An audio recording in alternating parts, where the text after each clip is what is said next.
إن الحمد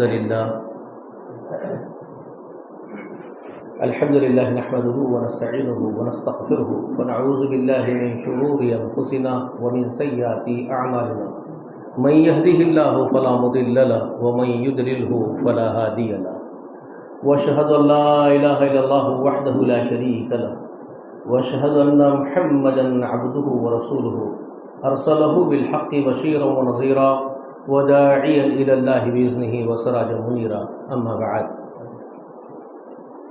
فإن خير الحديث كتاب الله خير الهدي هدي محمد صلى الله عليه وآله وسلم وشر الأمور محدثاتها كل محدثة بدعة وكل بدعة ضلال وكل ضلالة في النار أعوذ بالله السميع العليم من الشيطان الرجيم وما آتاكم الرسول فخذوه وما نهاكم عنه فانتهوا واتقوا الله إن الله شدید العقاب۔ ہر قسم کی تعریف، حمد و ثنا اللہ جل جلالہ و جل شانہ کے لیے لائق و زیبا ہے۔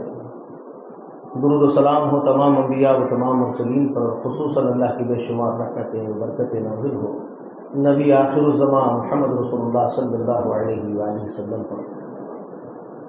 سلام ہو آپ کے اہل بیت پر، آپ کے متبعین پر۔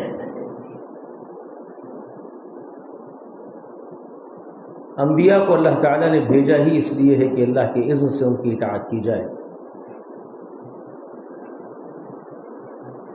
خصوصاً اللہ تعالیٰ نے محمد رسول اللہ کے بارے میں ارشاد فرمایا وما آتاکم الرسول فخذوہ، لوگوں رسول جو تم کو دیتے ہیں، محمد صلی اللہ علیہ وسلم جو تم کو دیتے ہیں وہ اختیار کر لو، اس کو پکڑ لو، اس کو لے لو۔ وما نہاکم عنہ فانتہوا، اور وہ جس سے تم کو منع کرتے ہیں اور رکنے کے لیے کہتے ہیں اس سے تم رک جاؤ، اس سے باز آ جاؤ۔ واتقوا اللہ، اور اللہ سے ڈرو۔ ان اللہ شدید العقاب، اور پھر یہ بات اس کے بعد آخری میں جو اللہ نے بیان فرمائی بڑی ڈر جانے والی ہے۔ اللہ فرماتے ہیں کہ پھر یاد رکھو اللہ بہت سخت پکڑنے والا ہے، اس کی پکڑ بڑی سخت ہے۔ یعنی اگر محمد رسول اللہ صلی اللہ علیہ وآلہ وسلم کی ہدایات پر نہ چلیں، آپ کی عطا پر اکتفا نہ کریں، آپ کے منع کردہ سے نہ رکیں اور تجاوز کریں، تو پھر ایک وعید اللہ نے سنا دی کہ اللہ کی پکڑ سے تمہیں بچانے والا پھر کوئی ہو ہی نہیں سکتا ہے پوری کائنات میں، کیونکہ اس کی پکڑ سے زیادہ سخت پکڑ کسی کی نہیں، وہ بہت سخت پکڑنے والا ہے۔ تو یہاں سے بہت عیاں معلوم ہو گیا ہے محمد رسول اللہ کی عظمت اور آپ کی اہمیت بہت عیاں ہو جاتی ہے کہ کتنی اہم ترین شخصیت ہے ہمارے آقا محمد رسول اللہ صلی اللہ علیہ وآلہ وسلم۔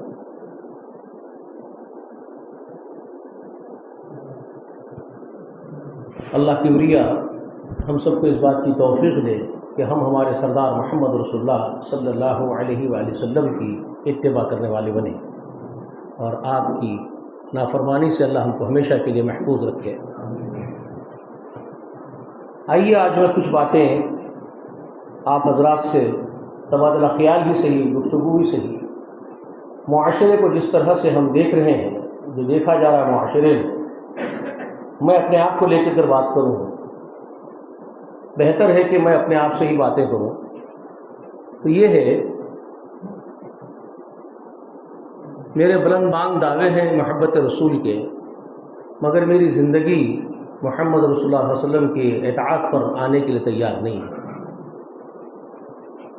یہ عجیب سانحہ ہے، یہ عجیب کیفیت ہے امت کی۔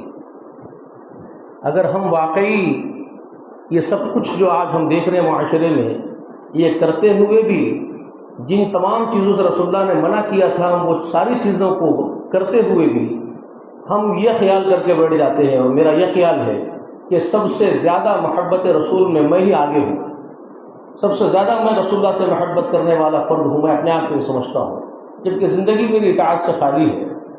تو پھر میں ابو بکر کی محبت کو کیا نام دوں، پھر میں سیدنا عمر کی محبت کو کیا نام دوں میری محبت کے مقابلے میں؟ میں تو یہ سمجھ رہا ہوں کہ میں بہت زیادہ محبت کرنے والا رسول اللہ سے۔ پھر وہ دیوانے تھے وہ رسول اللہ کی محبت میں ساری چیزیں، ساری خواہشات قربان کرتے چلے گئے، ایثار و قربانیوں سے ان کی زندگی بھری ہوئی ہے، جس کے لیے میں تیار نہیں ہوں بالکل بھی، اور میرے دعوے محبت کے ہیں۔ تو شاید ابو بکر صدیق کی محبت شرمندہ ہو رہی ہوگی میرے اس دعوے سے، میں نے کبھی سوچا ہے؟ شاید میرے اس دعوے سے حضرت عمر ابن خطاب کی محبت بھی شرمندہ ہو رہی ہوگی۔ تو یہ مجھے سوچنا چاہیے کہ کیا واقعی میں محبت کرتا ہوں، اور کرتا ہوں تو پھر اس کے تقاضے کیا ہے جو مجھ سے نہیں بن پڑ رہے ہیں؟ تو کیا تقاضے اگر میں پورے نہیں کروں گا تب بھی میں اسی فہرست میں لکھا جاؤں گا محبان رسول کے؟ یہ جائزہ مجھے اور ہم سب کو لینا ہے۔ اب یہ رجب کا مہینہ ہے، ویسے تو میں کسی ایک مہینے کو مخصوص نہیں کر سکتا ہماری بدعنوانیوں کے لیے، لیکن چونکہ اب یہ مہینہ رجب کا ہے، اس میں بہت سارے خرافات اور بدعات جس پر علماء کرام لب کشائی کرتے ہی رہتے ہیں اور سناتے ہی رہتے ہیں کہ رجب میں ہونے والے بہت سارے بدعات اور خرافات پر علماء کرام اپنی باتیں سناتے ہی ہیں، جس سے ہم سب واقف بھی ہیں۔ لیکن ایک بات نہ صرف رجب میں بلکہ آپ دیکھتے ہیں بہت سارے مہینوں کو ہم نے مخصوص کر لیا ہے شادیوں کے لیے، اور رجب میں بہت زیادہ شادیاں ہمارے معاشرے میں ہم دیکھتے ہیں ہوتی ہیں۔ اب شادی بیاہ جو ہے ایک انسان کی اہم ترین ضرورت ہے، نکاح کرنا انسانی معاشرے کی بہت اہم ضرورت ہے، اس کے بغیر زندگی ہے نہیں انسان کی۔ انسان کی زندگی کا اہم پہلو ہے شادی نکاح۔ کیا رسول اللہ نے اور صحابہ کرام نے اس مسئلے میں امت کو کوئی رہبری اور رہنمائی نہیں کی ہے؟ اتنے عظیم اور اہم ترین مسئلے میں، یہ زندگی کا ناگزیر مسئلہ ہے جس کے بغیر معاشرہ مکمل ہے ہی نہیں، ادھورا ہے۔ اور جہاں تک آپ بات کرتے ہیں نکاح کی، تو نکاح کتنا اہم ہے اس ملت کے لیے، اس امت کے لیے، آپ جانتے ہیں۔ رسول اللہ کے حکم کے اعتبار سے بھی اگر اس کو دیکھتے ہیں، حکم رسول کے اعتبار سے، تو آقا علیہ الصلوۃ والسلام نوجوانوں کو خطاب کرتے تھے، جس کا ذکر عبداللہ ابن مسعود کرتے ہیں، بہت عظیم صحابی ہے رسول اللہ کے۔ ان کے بارے میں کبھی کسی وقت آپ کو ان کی فضیلت کے بعد میں ہی ایک آدھی بات خطبہ رکھ دیا جائے گا انشاءاللہ۔ بہت اہم شخصیت ہے۔ تو وہ کہتے ہیں کہ ہم سے کہا کرتے تھے، یا معاشر الشباب من استطاع منکم الباءۃ فلیتزوج فإنہ اغض للبصر واحسن للفرج ومن لم يستطع فعلیہ بالصوم فإنہ لہ وجاء، او کما قال علیہ الصلوۃ والسلام۔ یہ عبداللہ بن مسعود فرماتے ہیں کہ ہم سے عموماً کہا کرتے تھے رسول اللہ، اے نوجوانوں کی جماعت، نوجوان ساتھیوں میرے، نکاح کرنے کی استطاعت کسی میں ہو جائے تو فوراً اس کو نکاح کر لینا چاہیے۔ نوجوانوں سے کہتے تھے نکاح کی استطاعت ہوتے ہی اس کو چاہیے وہ نکاح کر لے، اس لیے کہ نکاح نگاہوں کو نیچی کر دیتا ہے اور شرمگاہوں کی حفاظت کرنے کا سب سے بہترین سبب بنتا ہے۔ یہ رسول اللہ فرماتے تھے۔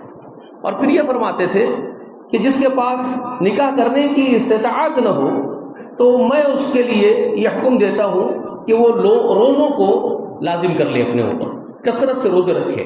فإنہ لہ وجاء، اس لیے کہ روزے نفس کی کشی کا کام کرتے ہیں، نفس کشی کا کام کرتے ہیں، نفس کشی۔ یعنی دیکھیے ایک چیز کیا ہوتی ہے، یہ جو وجاؤن لفظ آیا ہے لغت العربیہ میں، اس وجاؤن کو جانوروں کی خصی پر اس کا اطلاق ہوتا ہے۔ کسی نر جانور کو آپ کام پہ لگاتے ہیں کھیتی باڑی کے، تو وہ کام نہیں کرتا، آپ کے خوابوں میں نہیں آتا۔ تو عموماً یہ خیال ہے، اور یہ ہوتا بھی ہے، ایکسپیریمنٹ ہے لوگوں کا، سکسیسفل ہے اس میں، کہ وہ جانور کو پھر مادہ کے قابل نہیں رکھتے، اس کی خصی کر دیتے ہیں، تو وہ سیدھے سے کام پہ لگ جاتا ہے۔ تو جانور کی شہوت کو ختم کرنے کے لیے یہ لفظ وجاؤن کا استعمال ہوا۔ تو رسول اللہ نے وہ لفظ روزوں کے لیے استعمال کیا۔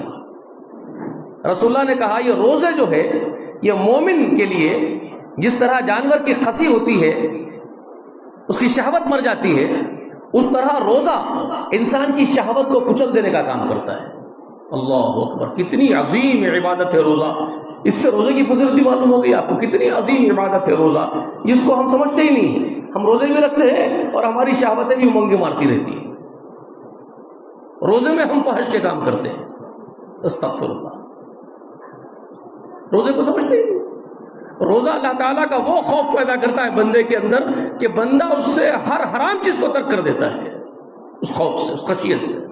تو وہ عظیم شے ہے روزہ۔ تو رسول اللہ کہتے ہیں اپنی امت کو کہ اگر استطاعت نہ ہو نکاح کرنے کی تو کثرت سے روزے پکڑ لو، وہ تمہارے نفس کو، تمہاری خواہشات کو کچل دے گی۔ تو نکاح کی اہمیت معلوم ہو گئی۔ دو اہم اس کے فوائد رسول اللہ گنوائے۔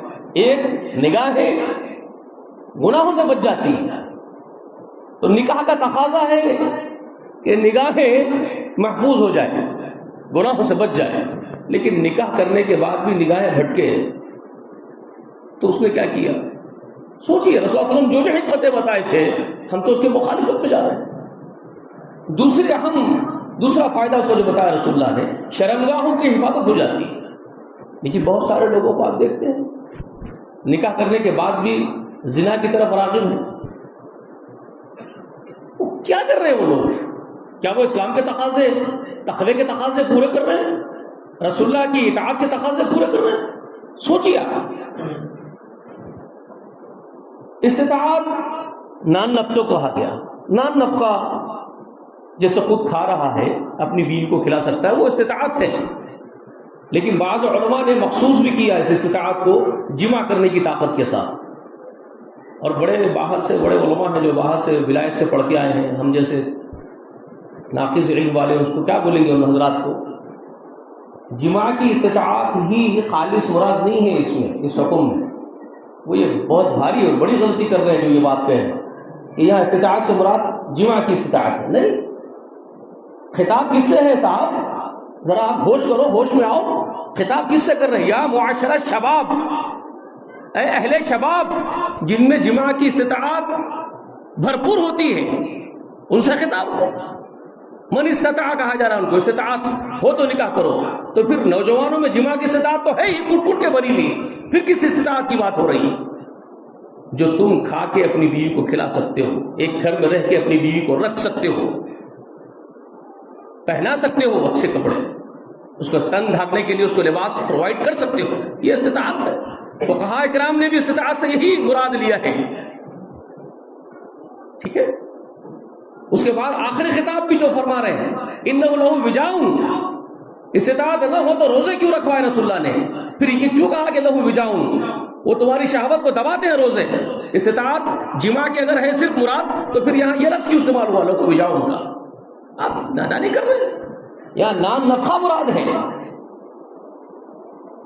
تو یہ مرد آدمی کی ذمہ داری ہے، مرد کی ذمہ داری ہے کہ وہ اس قابل ہو کہ خود نکاح کرنے کی طاقت رکھتا ہو، یعنی اس کے پاس نکاح کرنے کے جو خرچ ہے، اخراجات ہے، وہ اس کے پاس موجود ہو، اور نکاح کرنے کے بعد جو ضروریات زندگی کا سامان ہے وہ اس کے پاس موجود ہو۔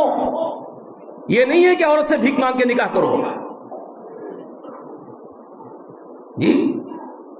مگر آج کا ہمارا معاشرہ ہم دیکھ رہے ہیں کہ نکاح تو مرد کر رہا ہے اور خرچ عورت اٹھا رہی ہے، عورت کا باپ اٹھا رہا ہے۔ یہ کون سے معاشرے کا چلن ہے؟ یہ کون سے رسول اللہ کی تعلیمات میں سے مجھے بتائیے جی۔ نکاح تو تم کرو اور تمہارے نکاح کے اخراجات وہ بچی کا باپ اٹھائے، باضابطہ فہرست پہنچا دیتے ہیں آپ اس کے پاس، پوری فہرست لکھ کے پہنچاتے ہیں صاحب ریکوائرمنٹس کی۔ یہ کون سا معاشرہ ہے یہ؟ تم کیسے محبان رسول بن گئے؟ کون بات کرے گا اس مسئلے پہ جی؟ جوڑے کی رقم، یہ لعنتیں کہاں سے لے آئے بھائی معاشرے میں؟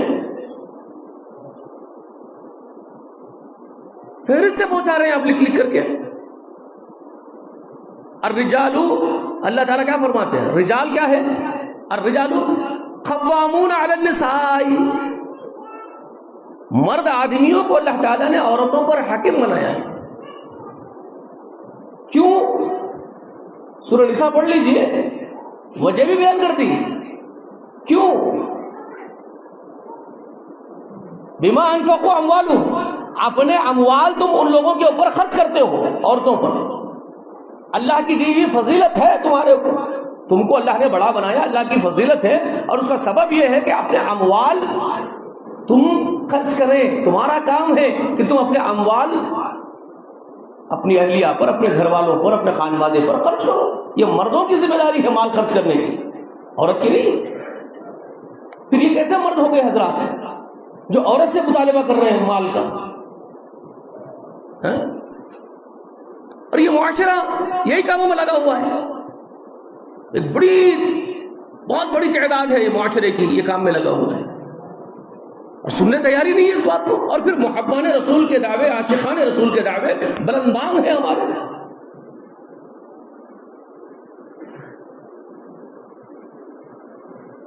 یہاں بڑی غلطی کرتے ہیں. نکاح کے بارے میں رسول اللہ کیا فرماتے ہیں؟ انس ابن مالک رضی اللہ تعالی عنہ خبر دیتے ہیں، کان رسول اللہ صلی اللہ علیہ وسلم یامر بالبیع، اللہ کے رسول صلی اللہ علیہ وسلم حکم دیا کرتے تھے کس کا؟ نکاح کرنے کا، شادی کرنے کا.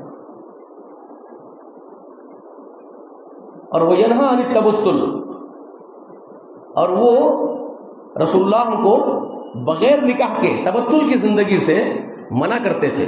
وہ نہین شدیدہ، اور کیا فرما رہے ہیں؟ بہت سختی کے ساتھ منع کرتے تھے بغیر شادی کے رہنے سے. خیال کیا ہو گیا لوگوں کا کہ بغیر شادی کے آدمی تخلیق نہیں گزار سکتا ہے. یہ بات مذہبی خیال ہے لوگوں کا، مذہبوں کا خیال ہے. دین اور دھرم کے لوگ جو ہے، جو دھارمک کہتے ہیں اپنے آپ کو، ان کے دین اور دھرم میں انہوں نے یہ کانسیپٹ بنا لیا ہے کہ نکاح کے بغیر، شادی کے بغیر آدمی اوپر والے کا، پیدا کرنے والے کا، ایشور کا، اللہ کا قرب حاصل کر سکتا ہے. باطل تصور ہے، باطل کانسیپٹ ہے، نان سینس ہے. یہ بات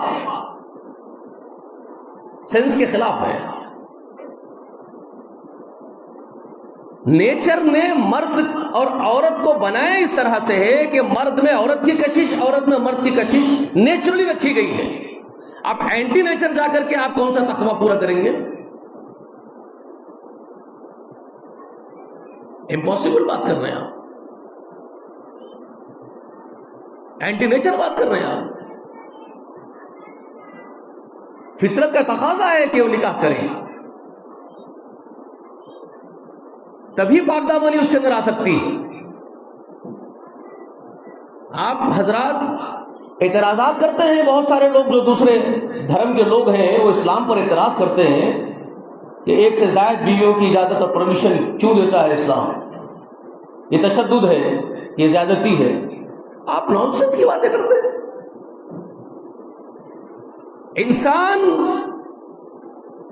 جسم کے اعتبار سے ایک قسم کا حیوان ہے دوستو. یہ آپ کی سرچ کہہ رہی ہے، آپ کی سائنس خود اس بات کو ایکسپٹ کرتی ہے. جو آج کی ماڈرن سائنس ہے یہ اس بات کو مانتی ہے کہ جو حیوانی تقاضے ہیں وہ انسانی جسم کے تقاضے ہو بہو ملتے جلتے ہیں، بہت زیادہ فرق نہیں ہے اس میں. پھر یہ بات سچ ہے کہ انسانی جسم کے اعتبار سے انسان حیوان سے قریب ہے، قریب تر ہے، تو پھر وہ شہوت کے ریکوائرمنٹ بھی تو پورے کرنے ہوں گے اس کو. وہ دوڑے گا اس طرف اس طرف، تو کیا اس کو گناہ کا پرمیشن دیں گے آپ؟ معاشرے کو تباہ تاراج کر دیں گے آپ؟ کیا کریں گے اس صورت میں؟ وہ تو اپنے ریکوائرمنٹ پورے کرے گا، لیگل نہیں تو انلیگل صحیح، تو اس کو لیگلائز تو کرنا پڑے گا آپ کو. تو اسلام لیگلائز کرتا ہے میرج کے ذریعے سے، اسی لیے پرمیشن دیتا ہے. اگر کسی آدمی کے اندر استطاعت ہے، زیادہ مال والا ہے اور شہوانی جذبے زیادہ ہے اس کے اندر، تو 1 سے 2 3 4 بیویوں تک رکھ سکتا ہے. اس کو پرمیشن دیا گیا تاکہ وہ گناہ سے بچے، کسی اور طرف جا کر کے منہ نہ مارے، معاشرے کو خراب نہ کرے. اس لیے اور کیا ہے. لیکن پھر قرآن پر آپ غور کرتے ہیں تو بہت عمدہ شریعت ہے یہ. سورہ نساء میں جہاں پر 2 2 3 3 4 4 بیویوں سے نکاح کرنے کا اللہ تعالیٰ نے ذکر کیا ہے, حکم نہیں ہے. بہت سارے لوگ سمجھتے ہیں آرڈیننس ہے. آرڈیننس نہیں ہے. ایک ہوتا ہے امر کا صیغہ, یہاں صیغہ امر نہیں ہے, یہاں اجازت کا صیغہ ہے, پرمیشن ہے. پرمیشن ملنا الگ چیز ہے, آرڈیننس آنا دوسری چیز ہے. پرمیشن کے لیے آپ اپیل کرتے ہیں. آپ کسی گورنمنٹ میں کسی چیز کا پرمیشن آپ کو چاہیے تو آپ پرمیشن کی اپیل کرتے ہیں, اپلیکیشن لگاتے ہیں, تو آپ کو پرمیشن اجازت ملتی ہے. وہ اجازت آرڈیننس نہیں ہے, وہ آرڈر نہیں ہے, حکم نہیں ہے, وہ پرمیشن ہے. تو 4 بیویوں تک کا پرمیشن ہے, آرڈیننس نہیں ہے. اس کے بعد کیا کہا گیا آپ کو؟ اسی کے اندر, اسی اسکیل میں, اسی ایکٹ میں, قانون کے سورہ نساء کے اندر جہاں 2 2 3 3 4 4 بیویوں کا ذکر ہے کہ تمہیں پرمیشن ہے کہ تم غلط کام کرنے سے بچ جاؤ. اور وہ یتیم لڑکیوں کے باب میں آئے ہیں وہ باتیں, ذرا سمجھو, سیاق و سبق پڑھو, آگے پیچھے پڑھو قرآن کے. یتیم لڑکیوں کی جو کفالت کرتے ہیں, کہیں ایسا نہ ہو کہ یتیم لڑکیوں پر تمہارا دل آ جائے, تم اٹپٹان کام کر بیٹھو, تمہارے ہاتھوں سے بچیاں خراب ہو جائیں. اس سے بہتر ہے کہ 2 2 3 3 4 4 بیویاں کر لو. لیکن اس کے بعد جو حکم آیا, اس کے بعد یہ آرڈیننس ہے, یہ سمجھایا گیا آپ کو.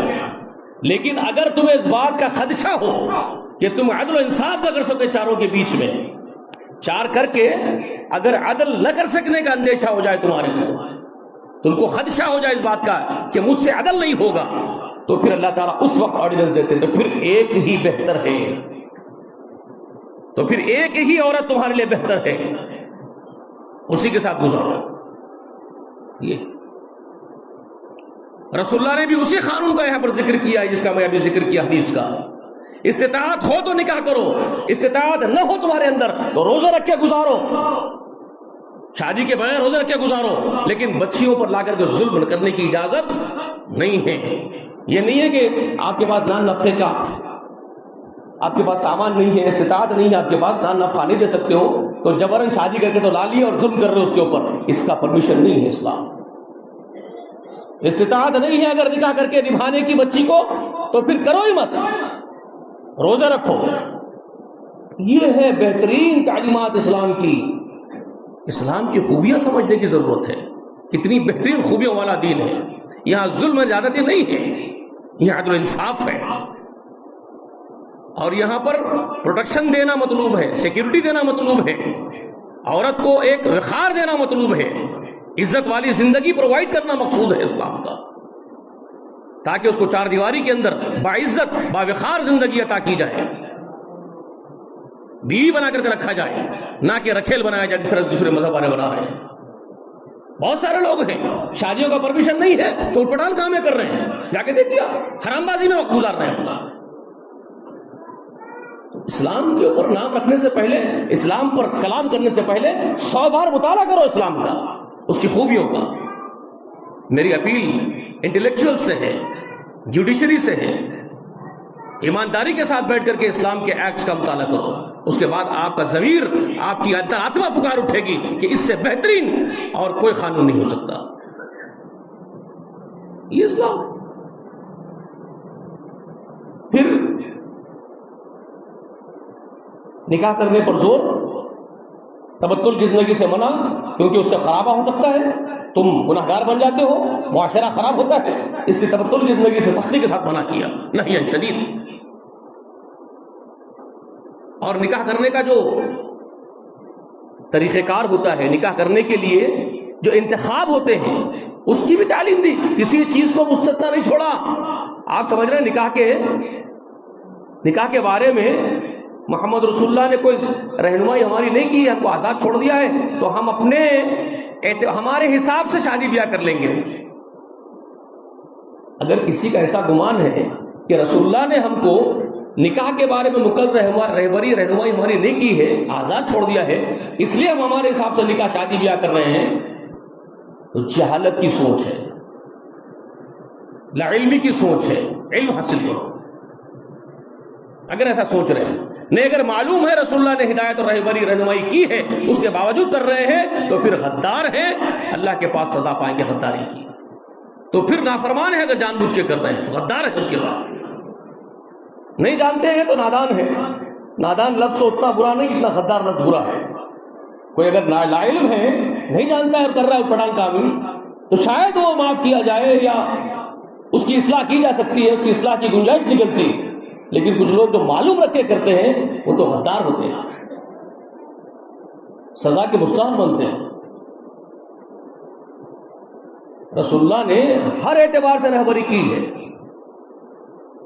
نکاح کا انتخاب کرنے کے بارے میں ابو ہریرہ رضی اللہ عنہ فرماتے ہیں، رسول اللہ کے گائیڈ لائنز.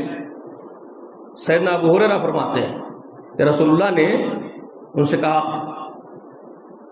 نکاح 4 چیزیں دیکھ کر کے معاشرے میں منتخب کیا جاتا ہے، اس کا انتخاب ہوتا ہے. تو عموماً ہر معاشرے کے اندر ایک چلن ہے، ایک رواج ہے، یہ 4 چیزیں دیکھی جاتی ہیں نکاح کرنے کے وقت. رسول اللہ تربیت کر رہے ہیں، کیا کیا دیکھتے ہیں؟ تو ابو ہریرہ فرما رہے ہیں کہ رسول اللہ نے کہا کیا کیا دیکھتے ہیں جی؟ وَلِمَالِهَا وَلِحَسَبِهَا وَلِجَمَالِهَا وَلِدِينِهَا. یہ 4 چیزیں. ایک اس کا مال، معیاری گھرانہ ہے نا ہمارے معاشرے میں، معیاری گھرانہ دیکھ رہے ہیں ہم لوگ، تو مطلب یہ ہے کہ بڑے مال والا گھرانہ دیکھ رہے ہیں. ہمارے پاس ایک ایسے لفظ کا انتخاب کر لیے، جملے بڑے پیارے پیارے ہیں. تو معیاری گھرانہ دیکھ رہے ہیں کا مطلب سمجھ جانا وہ اشارہ ہے کہ بڑے مال والا گھرانہ ڈھونڈ رہے ہیں. تو مالیہا اور حسبیہا، عزت دار گھرانہ ڈھونڈ رہے ہیں. مطلب یہ ہے کہ نام والے، شہرت اور مشہور لوگوں کا گھرانہ ڈھونڈ رہے ہیں لوگ. یہ مطلب یہ ہوتا ہے اس کا، مشہور لوگوں کے انتخاب کرنے کی ضرورت ہے. ولی جمالیہا، خوبصورت. اور پھر یہ 3 چیزوں کے بعد رسول اللہ نے فرمایا ولی دینہا، اور دین دیکھتے ہیں. چوتھا نمبر کے یہ آتا ہے دین کا، آتا ہے کہ لوگ دین دیکھتے ہیں. اپنے صحابہ سے کیا فرماتے ہیں؟ تم لوگ کیا چوز کرو، کیا سلیکٹ کرو؟ آپشنس ہے تمہارے پاس جی، ABCD 4 آپشنس آ گئے آپ کے پاس. مالیہا، حسبیہا، جمالیہا، دینہا. اب آپ سلیکٹ کریں گے کیا چاہیے آپ کو. تو رسول اللہ اپنے صحابہ کو نصیحت کر رہے ہیں فاظفر بذات الدین، مگر یاد رکھو تم سلیکٹ کرنا، چوز کرنا دین کو، دین کو کرنا. یہ رسول اللہ صلی اللہ علیہ وسلم کی تعلیم ہے. معاشرے کا چلن، آج کا جو موجودہ چلن ہے، آپ دیکھ لینا میرے دوست، برا نہیں ماننا. کتنے لوگ ہیں جو کلک کرتے ہیں دین کو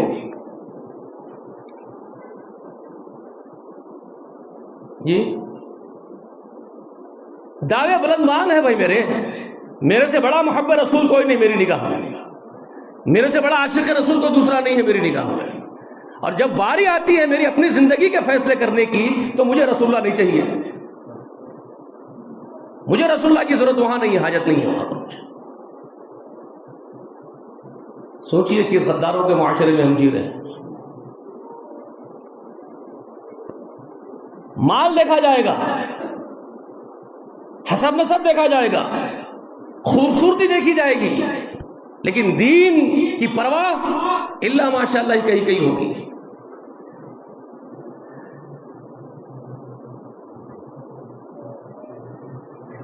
خوبصورتی. اچھا، آج کل ہمارے نوجوان بھی اپنے آپ کو سمجھ رہے ہیں کہ ہم بڑے اللہ والے بن گئے ہیں، مواہدین ہو گئے ہیں. یہ بھی انتخاب کر رہے ہیں تو خوبصورتی کو انتخاب کر رہے ہیں. اپنے آپ کو دیندار سمجھنے والا طبقے کی بات کر رہا ہوں. ذرا کچھ علماء کی صحبت اختیار کرے، کچھ قرآن و سنت کا مطالعہ کر لیے تو ہم یہ سمجھ گئے کہ ہم بہت بڑے مواہدین میں سے ہو گئے ہیں، متبعین میں سے ہو گئے ہیں. اور جب زندگی کے فیصلے کرنے کی بات آتی ہے تو ہمارے فیصلے بھی عجیب و غریب ہوتے ہیں. ارے ہم جوڑے کی رقم نہیں لیتے کیونکہ وہ ہمارے پاس منع ہے. بہت اچھا کام کیا صاحب، آپ جوڑے کی رقم نہیں پوچھیں، ویری گڈ. نہیں، ہم حسب نسب بھی بہت اونچا نہیں دیکھ رہے ہیں، مائنارٹی کو پر چل رہے ہیں. یہ آج کل کا جو معاشرے میں ہو رہی ہے باتیں وہ پریکٹیکلی بتا رہا ہوں آپ کو، جو میں دیکھ رہا ہوں، جو میرا اپنا تجربہ ہے. نہیں، ہم لوگ بڑا پیسے والا گھرانہ بھی ڈھونڈ رہے ہیں، نہیں ڈھونڈ رہے ہیں. غریب غربا بھی چل جائیں گے، ارے بہت اچھی بات ہے، یہ بھی پسند کر لیا آپ، لیکن خوبصورت ہونا، بچے کو ذرا جو ہے بچی خوبصورت ہونا، بول رہا بچہ ہمارا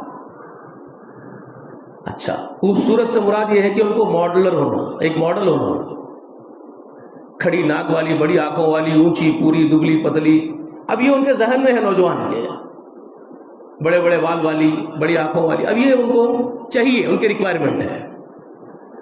تو جو بینروی خد والی بچی ہے، جو کم خوبصورت بچی ہے، ان کی نگاہ میں ان کو پسند نہیں آ رہی ہے، اگرچہ کہ وہ بہت دیندار ہے، بہت اللہ والی ہے، تب بھی ان کو خوبصورت چاہیے۔ تو آپ رسول اللہ کے متبع کیسے ہو گئے؟ سوچ لیجئے کیسے متبع ہو گئے۔ اور جب مرد بچے یہ شروع کر دیے باہر سے آ کر کے NRI سے، اور خوبصورت بچیاں دیکھ رہے ہیں، تو بچیوں نے یہ آبزرو کیا کہ مرد بچے خوبصورت بچیوں کو ترجیح دے رہے ہیں، دینداری کو نہیں۔ جب انہوں نے یہ آبزرو کیا تو یہ بیوٹی پارلرز کو آباد کرنا شروع کر دیے مدرسوں کے بجائے، یہ درسگاہوں کو آباد کرنے کے بجائے بیوٹی پارلرز کو آباد کرنا شروع کر دیے، یہ اپنی روح کو پروان چڑھانے کے بجائے اپنے جسم کو سجانا شروع کر دیے۔ خرابی بتا رہا ہوں جو ہو رہا ہے معاشرے میں، جو خرابی ہوتی ہے سوچ سے، کلچر جو پیدا ہوتا ہے سوچ کی وجہ سے، یہ ہو رہا ہے کہ نہیں ہو رہا ہے بھائی؟ اب وہ بچیاں کیا کر رہی ہے؟ ان کو شادیاں کرنا ہے، وہ باپوں کا بوجھ بن کے بیٹھی بھی ہے، تو وہ جا رہی ہے بیوٹی پارلرز کو، بیوٹیشنز کو اکانومی پرووائڈ کر رہی ہے۔ بیوٹی پارلر آپ کے گلی گلی، آپ کے ہر گلی میں بیوٹی پارلر کھل رہے ہیں آپ کے۔ بچیوں کی روحانی تربیت، ان کی روحانیت کی پروان چڑھتی بجائے اس کے وہ جسموں کی نمائش کرنے لگ گئی۔ یہ معاشرے کا خرابہ کس کی وجہ سے ہو رہا ہے؟ کون کر رہا ہے؟ کون ذمہ دار ہے اس کا؟ ایسی بے شمار باتیں ہیں، اور سب ذمہ دار ہیں ہم لوگ اس کے اندر، ہر چھوٹا بڑا ذمہ دار ہے۔ ہمارے قاضی حضرات، ان کے پاس تو ایک جاب ہے، ایک صرف اور صرف وہ نکاح کا ان کا پروفیشن ہے۔ معاف کیجیے گا، ہمارے قاضی حضرات صرف اس کو اپنا ایک پروفیشن بنائیں، شادی کرانا، سرٹیفکیٹ بنا کے دینا، سیانامہ بنا کے دینا، یہ ان کا اپنا پروفیشن ہے۔ وہ اس کے لیے اپنی فیس دونوں سے مانگ لیتے ہیں، کام کراتے ہیں، چلتے بنتے ہیں، ختم حصہ۔ امت کا درد، رسول اللہ کی شریعت کی پرواہ، ان کو بالکل اس سے کوئی واسطہ سروکار نہیں، دور دراز کا سروکار نہیں، صرف ان کو پیسے لینا ہے، شادی کرانا ہے۔ یہ کیسا معاشرہ ہے آپ بتائیے مجھے؟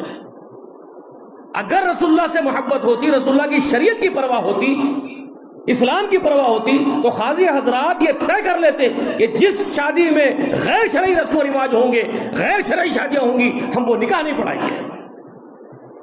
تو کس کی مجال تھی؟ جب ان کے نکاح نہیں پڑھائے جائیں گے تو وہ تو اب کیا بولوں میں، تو وہ تو کسی قیمت پہ شریعت پہ اتباع کر لیتے، شریعت کی پیروی کرتے، کم سے کم ڈر اور خوف سے تو آتے۔ لیکن ہمیں کیا، ہم کو تو شادی کرانی ہے، صرف پیسے لینا ہے، فیس لینا ہے، کچھ دیکھتے ہی نہیں ہے شرعی اعتبار سے کیا صحیح ہے کیا غلط ہے۔ انہیں بھاگ کے آگے شادی کر دیتے اس کی، ولی کون بھی بن جاؤ اس کا۔ ہاں صاحب، انہیں بغیر ولی کے گھر سے بھاگ کے آ گئی، یہ خاصی شادی کرایا تھا اس کی پیسے لے کے، کس کو بھی دوست کو ولی بنا دیتا۔ یہ کیسے لوگ ہیں، کیسا معاشرہ ہے؟ یہ رسول اللہ کے چاہنے والے کیسے ہوتے مجھے بتائیے آپ؟ سب غدار نظر نہیں آ رہے آپ کو نیچے سے اوپر تک۔ اب ایک درد ہوتا ہے تو ہی پکارتا ہوں بھائی، یہ ممبر اصلاح کے لیے ہی ہے، یہ رسول اللہ کا ممبر ہے، کوئی شے کا ممبر نہیں ہے۔ اللہ کی قسم اس ممبر پر چڑھے وہی جس کے اندر رسول اللہ کی محبت اور درد ہے، ورنہ اس ممبر کو بھی قیاس کرنے کے لیے استعمال مت کرو اللہ کے واسطے۔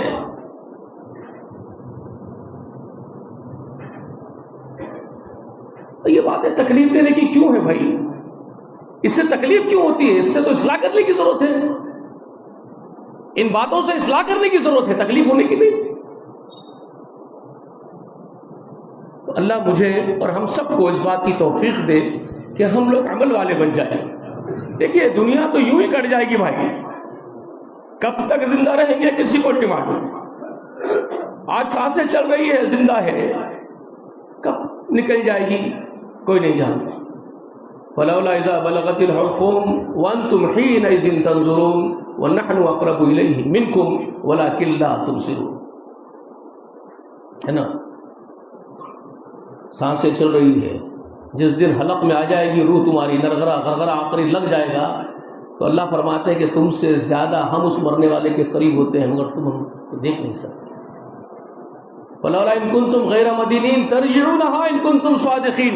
اگر تم اپنے جگہ اپنے آپ کو صحیح سمجھ رہے ہو اور یہ سمجھ رہے ہو کہ ہم کو کوئی حق نہیں تم کو حکم دینے کا, اور تم یہ سمجھ رہے ہو کہ تم ہمارے تابع نہیں حکم کے, تو پھر ایک کام کرو نا, وہ نکلتی ہوئی روح کو پلٹا لو اور پھر سے چلاؤ. اپنے مرے ہوئے باپ کو چلاؤ, مرے ہوئے دادا کو چلاؤ, مرے ہوئے نانا کو چلاؤ, اٹھاؤ زندہ کرو اور چلاؤ. اگر تم سچے ہو, نکل گئی روح, پلٹا لو اپنے جسموں کے اندر اگر تم ہمارے تابع نہیں ہو. یہ سورہ واقعہ میں اللہ تعالیٰ کا چیلنج ہے, اور یہ چیلنج مجھ جیسے حقیر آدمی سے نہیں ہے بھائی, بڑے بڑے سائنسدانوں سے ہے. آؤ ناسا ڈپارٹمنٹ والے تم لوگ آ جاؤ, بڑے بڑے سائنسدان آ جاؤ, بڑے ڈاکٹرز آ جاؤ, جو آنا ہے آ جاؤ, WHO والے آ جاؤ, سب کو چیلنج ہے, قبول کرو, اٹھاؤ چلاؤ مردوں کو تمہارے. اگر تم تابع نہیں ہو ایک طاقت کی, عظیم طاقت کے, چلا سکتے ہو تو پھر قبول کرو اس کی قدرت کو, اس کے احکام کو, اس کی شریعت کو قبول کرو, اس کے قانون کو مانو. کیوں نہیں مانتے پھر؟ یہ زندگی چلے جائے گی, گزر جائے گی, فضول خرچی کر رہے ہیں. آخری بات ختم کر دیتا ہوں, بات طویل ہو رہا وقت, معافی چاہتا ہوں.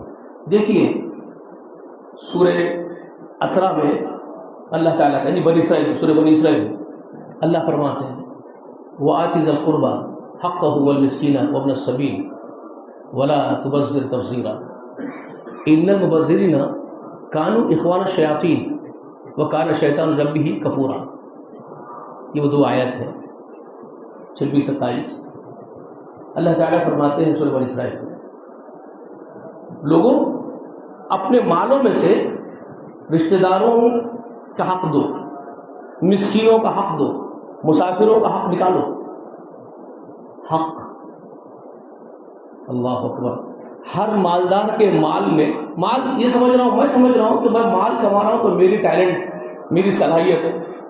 ارے تم سے زیادہ ٹیلنٹڈ, تم سے زیادہ صلاحیت والے, تم سے زیادہ ہوشیار لوگ تم سے کمتر ہوتے ہیں مال میں. کبھی اللہ تم کو نواز دیتا ہے تو تم یہ سمجھ رہے ہو کہ مال میرا ہے, نہ, عطا کردہ ہے, تمہاری آزمائش ہے اس کے ذریعے. وَآتَ ذَا الْقُرْبَى, تمہارے قرابت داروں کا حق ہو, اس کا حق دو. اللہ نے حق رکھا ہے تمہارے مالوں میں. تمہارے قرابت دار جو رشتہ دار, غریب غربا, مساکین, پریشان حال جو لوگ ہیں, ہاتھ کھول کے مدد کرو ان کی, اللہ کے خاطر کرو, اس رب کے لیے کرو. وہ تم کو پھر اس سے کئی گنا بڑھ کر کے نوازے گا. تم سکسیس ہو گے اس کے سامنے, اس کے امتحان میں پاس ہو گے. لیکن اگر بخل کر کے پکڑ کے بیٹھے رہو گے تو تم آخرت کے اعتبار سے تباہ ہوتے جا رہے ہو. تم سمجھ رہے ہو کہ ہم بہت اچھا کر رہے ہیں, ہوشیاری کر رہے ہیں, نہیں, تباہی ہے تمہاری اس میں. تو یہ حق نکالو اپنے مالوں میں سے. اس کے بعد کیا فرماتے ہیں, فضول خرچی مت کرو, ولا تبذر تبذیرا, بے انتہا فضول خرچی کا کام مت کرو, خواہشات پر پیسے مت اڑاؤ.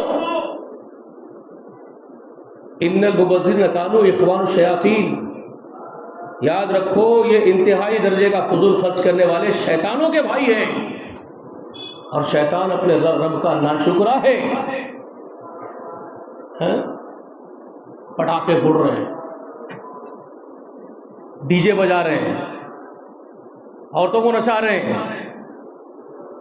کس کا مال کہاں اڑا رہے ہو یاشی میں شیطان کے اوپر, تم اس کی خواہشات پر, ابلیس کی. اللہ کا دیا ہوا مال شیطان کی خواہش پوری کر رہے ہو, اسے تم شیطانوں کے بھائی ہو. اور شیطان معاشرے میں حسد, کینے اور بغض ڈالتا ہے, تم بھی وہی ڈال رہے ہو. جن کے پاس مال ہی نہیں ہے, جو مجبور لوگ ہیں, ان کے اندر تو ایک قسم کی حسد پیدا کر رہے ہو, ایک تکلیف پیدا کر رہے ہو ان کے اندر یہ مال خرچ کر کے. ان کو کیا دکھا رہے ہو کہ تم یہ کر سکتے ہو، اور وہ گئے گزرے ہیں اس معاشرے کے، ان کو احساس دلا رہے ہو کمتری کا، احساس کمتری میں مبتلا کر رہے ہو تم ان کو، جو شیطان کرتا ہے وہ کام تم کر رہے ہو۔ معاشرے کے غریب غرباؤں کو احساس کمتری میں ڈھکیل رہے ہو، ڈپریشن میں ڈھکیل رہے ہو تم کو کیا حق ہے یہ کرنے کا؟ جی آپ کے سامنے ویڈیو گشت کر رہے ہوں گے نا، لڑکیاں ویڈیو بنا کے ڈال رہی ہیں، ہمارا باپ غریب ہے تو ہمارا کیا قصور ہے، معاشرے کے بڑے لوگ اس طرح کا خرچ کر رہے ہیں، ہم کیا کریں؟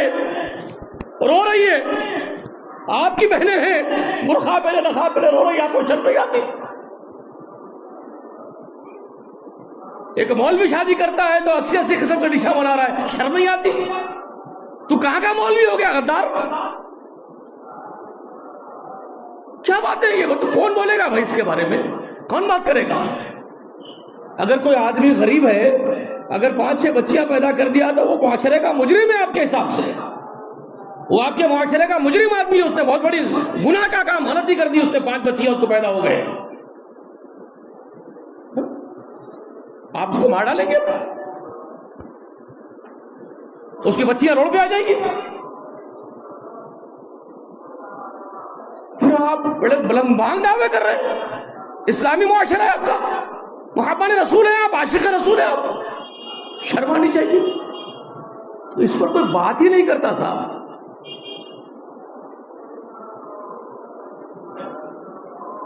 اللہ کے واسطے یہ سارے چیزوں کو نوٹ کرو، اپنا ہر آدمی اپنا محاسبہ کرے، ہم کیا کر رہے ہیں۔ بہت ساری باتیں ہیں، شاید ہو سکتا ہے اگلا مہینہ شعبان کا ہو تو وہاں تو مجھے قرآن مقدس کے بارے میں کچھ باتیں بولنا ہوتا ہے، کیونکہ وہ رمضان کا مہینہ سامنے ہے، روزوں کے بارے میں، قرآن کے بارے میں ہم کو سمجھنا ہے، تو وہ باتیں شاید میں شعبان سے کروں، موقع نہیں ہے میرے پاس۔ پھر کبھی رمضان کے بعد بتاؤں گا آپ کو کہ اور کیسے کیسے بگاڑ ہمارے معاشرے میں۔ ہمارے گھر بچی شادی کر کے آتی ہے، بہو بن کے آتی ہے، ہماری بچی شادی کر کے کسی گھر کو جاتی ہے تو ہمارے ایکسپیکٹیشنز یہ ہوتے ہیں کہ وہاں بیٹی بن کے جائے۔ میری بچی کسی گھر میں گئی تو میری امیدیں یہ ہے کہ وہ لوگ اس کے ساتھ بیٹی جیسا بیہیویئر کریں، اور کسی اور کی بچی میرے گھر آئی تو میں اس کو جو ٹریٹمنٹ کروں گا وہ بالکل غیریت کے ساتھ، اس کو اپنی بیٹی ماننے میں تیار نہیں ہوں۔ یہ کتنے ایسے چیزیں آپ کو بتاؤں میں اس معاشرے کے اندر جو غیر اسلامی اور غیر مستور ہے، رسول اللہ کے دین سے کوئی تعلق نہیں اس معاشرے کا، اور ہم پر خوددار سمجھ رہے ہیں کہ ہم، اور پھر دوسرے لوگ اگر ہم کو گالی دے رہے ہیں کہ مسلمان ہوتے ہی ایسے ہیں تو ہم کو بڑا غصہ بھی آتا ہے کہ دوسرے مذہب کے لوگ ہمارے کو، مسلمانوں کو جو ہے برا بھلا بول رہے ہیں، تو آپ کر کیوں رہے ایسے حرکتیں جو برا بھلا بولے جاتے ہیں؟ آپ اسلام کو رسوا، نبی کو رسوا ہم نے کیا ہے معاشرے میں، ورنہ اسلام اور نبی وہ بہت الگ ہے ہمارے اعمال سے، وہ بہت عمدہ ہے۔ کوئی غیر مذہب والے اگر رسول اللہ کی زندگی کو صحیح پڑھ لے، صحیح دیکھ لے، صحیح جان لے، اللہ کی قسم ہم سے اچھا مسلمان بن جائے گا، ہم سے بہتر مسلمان بن سکتا ہے، لیکن ہم بہت پیچھے ہیں۔ انشاءاللہ کسی وقت بات کریں گے۔ اللہ سے دعا ہے کہ اللہ تبارک و تعالی ہم سب کو عمل کرنے کی توفیق دے، آمین یا رب العالمین۔ السلام علیکم۔